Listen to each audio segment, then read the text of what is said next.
So one of the weird things that relates to this film is that I first learnt about this film when I was about 10 years old. I was in about year 5 or year 6, and our music teacher just decided to do a lesson on Sweeney Todd, which honestly doesn't make much sense to me. I don't know why she came in one day and just thought, yes, I think Sweeney Todd is the perfect thing to talk about to a bunch of 10 or 11-year-olds, because I mean, this movie is very gory and very dark and very violent. In the UK, it's rated at an 18, and very rightly so. So the fact that our music teacher just came in one day and was just like, yep, I'm doing a lesson on Sweeney Todd, is just really weird to me. And in addition to that, a couple of months later, I remember it was late one night and I was just watching TV and Sweeney Todd was on. And so I watched it, and I don't know why, and I don't know how I've forgotten this, but at the time, I didn't realize it was a musical, which honestly baffles me, because when I sat down to rewatch this movie earlier this year, I was sitting there going, I remember this movie. I remember these specific scenes. I remember Sweeney killing Signor Pirelli. I remember the ending. For some odd reason, I watched the entire film but the last scene. Like, I distinctly remember Sweeney killing Judge Turpin, so the fact that I didn't finish the film is just a bit baffling to me. But the fact that I watched this movie at such a young age might explain the reason why I'm so desensitized to violence in film and media right now, because I mean, just...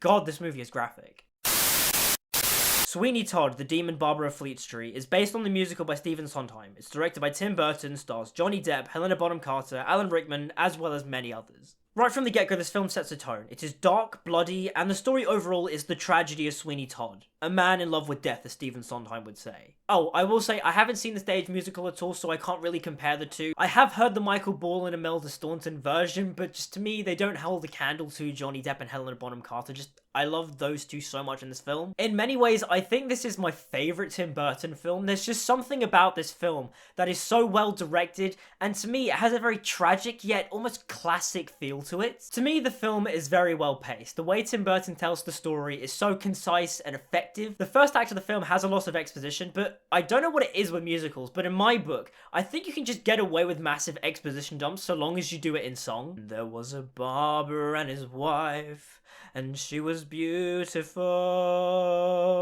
The film does such a wonderful job at introducing us to our characters, setting the tone, the world, the dark and moody feel. Sweeney says all he sees in the streets of London are shadows, and that is reflected in the colour grade. Everyone is just perfectly cast in their roles, and overall the music does a fantastic job at telling the story. With Sweeney Todd, No Place Like London to my friend shows the dark path he has gone down over these years. With Mrs. Lovett, the No Place Like London reprise and My Friends again shows her obsession with Sweeney Todd. With Joanna, Greenfinch and Linnet Bird is all about being trapped. She has a whole bird in a cage motif. With Anthony, Joanna, the song and the person is his goal for the film. He is in love with her, he wants to set her free, that's all he wants and all he needs. And speaking of Joanna the song, it's lovely, it's sweet, it's very romantic, but at the end of the day, if you slow it down a bit, and this is kind of amusing to me, you slow it down and you sing it in a really creepy voice, the song just immediately goes from romantic to very, very creepy. I am in the dark beside you, even now I'm at your window. Anyways, I digress. The same love and obsession for Joanna also applies to Judge Turpin. Now, one of the amusing things to note is that this film is essentially Jack Sparrow kills the Harry Potter cast. Until you then remember that Johnny Depp also played Grindelwald, and he's also starring alongside the actor who played young Grindelwald. It's really funny and ironic, and that just makes the film even more amusing to me. And since we're on the topic of Harry Potter, Alan Rickman as Judge Turpin is brilliant in this film. The layers in his performance and characterization is so well done. The fact that he loves Joanna because he's obsessed with Lucy and Joanna looks like Lucy is really creepy and disgusting and despicable. And his singing voice is really, really great.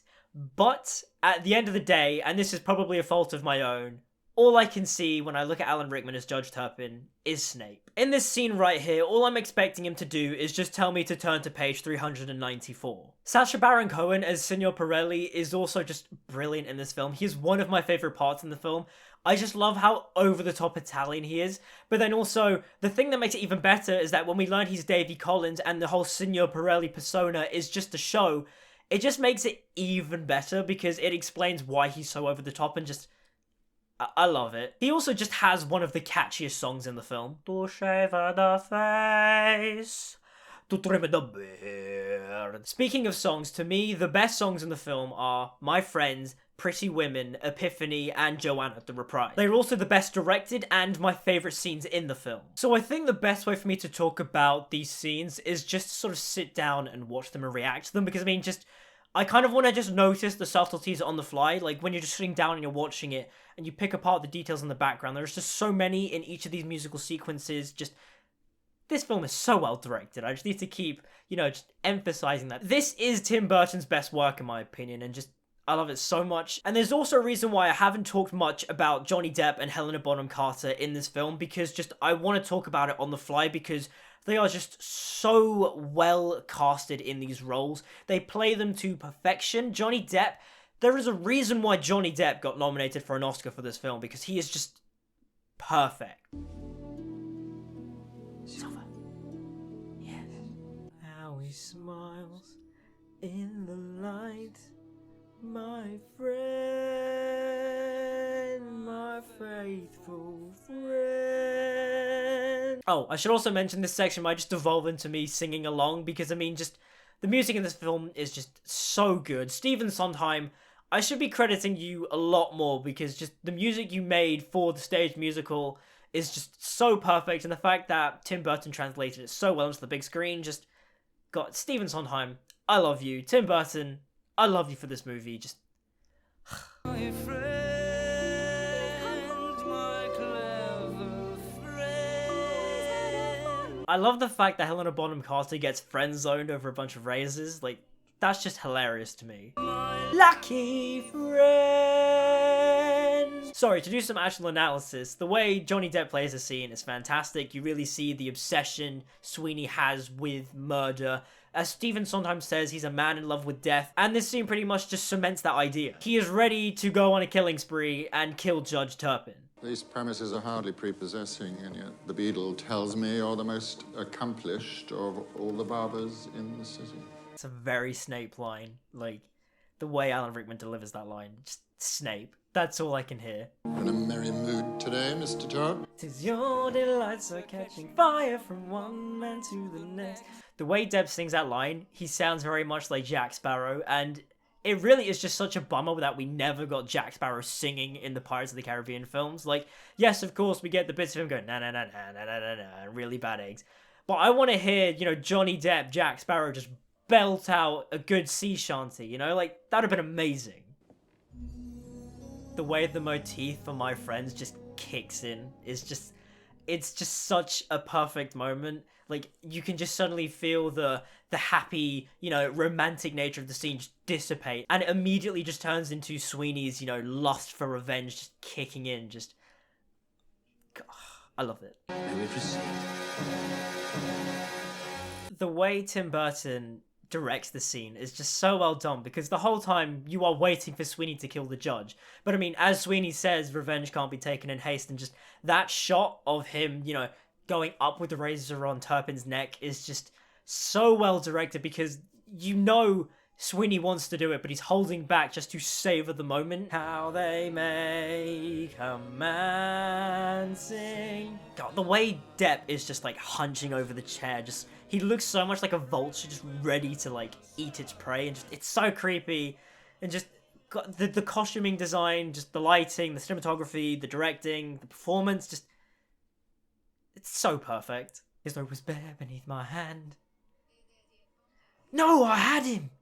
His note was there and he'll never come again. So now we get on to Stephen Sondheim's favourite sequence of the film, and for good reason, because it is the best directed scene in the film. No, we all deserve to die. And I'll never see. The way Helena Carter plays this moment, like, she gets into the chair, the razor's at her throat, and she is scared, but she's also just turned on because her obsession and lust for Sweeney is just too much. Just, I love the way Bonham Carter plays that moment. Welcome to the grave, I will have vengeance. The way Depp snarls the word vengeance, that little there, like, it's very vampiric and demented, and it's so good. Like, I love it. Gentlemen, now don't be shy, not one man, no, nor 10 men, nor 100 can assuage me. Okay, that's the best bit. That's the thing I love about the sequence, that it just keeps one-upping itself. And I'm full of joy. Goodbye, Joanna. You're gone and yet you're mine. I'm fine, Joanna. I'm fine. This sequence really just highlights the tragedy and futility of Sweeney Todd. His quest for vengeance is ultimately meaningless because he doesn't know what he's fighting for anymore. He's just here to satiate his bloodthirst and his appetite. He hates everybody in the world and he just wants to kill everybody. He's not doing it for Lucy or for Joanna anymore. He's not doing that. It's literally just him killing people because he likes it. But it also shows that Sweeney can't be Joanna's father anymore. He isn't Benjamin Barker anymore. He is Sweeney Todd, the demon barber of Fleet Street. He is just going to kill everybody he can. And he does, and that's okay with him. He doesn't want to be a father anymore. Benjamin Barker is dead. And so his idea of Joanna as that daughter, that baby he lost, is kind of the thing he just wants to keep in his mind because there's nothing for him elsewhere. He just has to be the demon barber. As every day goes by, Joanna. Now, when we get to the ending of the film, I will say Anthony and Joanna do just disappear, which is fine. I think, like, it's a tiny problem, I would say, but at the end of the day, it doesn't matter as a whole because the film, the climax especially, just really encapsulates the tragedy of Sweeney Todd. The scene at the end of the film where Sweeney realizes that the beggar woman he has killed is actually Lucy and that Mrs. Lovett knew the whole time is wonderfully tragic and dark and is the perfect cautionary tale and is just so well performed by Depp. It really just encapsulates the idea and theme of revenge. The film is a cautionary tale about revenge. Sweeney Todd is a man motivated by revenge, but at the end of the day, Sweeney Todd is a man out for revenge, and in the Joanna montage, he even goes through a realization that he doesn't even know what he's fighting for anymore. He's not really fighting for Joanna, he's just fighting to satiate his bloodlust. And that unquenchable rage and bloodlust leads to him killing his wife, the thing that he was fighting for the whole time. Heck, he almost kills Joanna without even realizing it. That is how consumed with revenge he is. And the moment he realizes that and realizes that Mrs. Lovett knew and then throws her in the furnace is just so haunting and creepy. And the final scene is just perfect. Sweeney sitting next to the dead body of Lucy, lamenting his loss only for Toby to slit his throat and just end the film on a very dark and bloody note is perfect. And it works so well. And just Tim Burton just did such a fantastic job directing this movie. I love it so much. This is my favorite Tim Burton film. But what are your thoughts on Sweeney Todd, the Demon Barber of Fleet Street? Let me know in the comments down below. Like, subscribe, follow me on social media, all that good stuff. It's all down in the description. And until we meet again, I'll see you guys next time.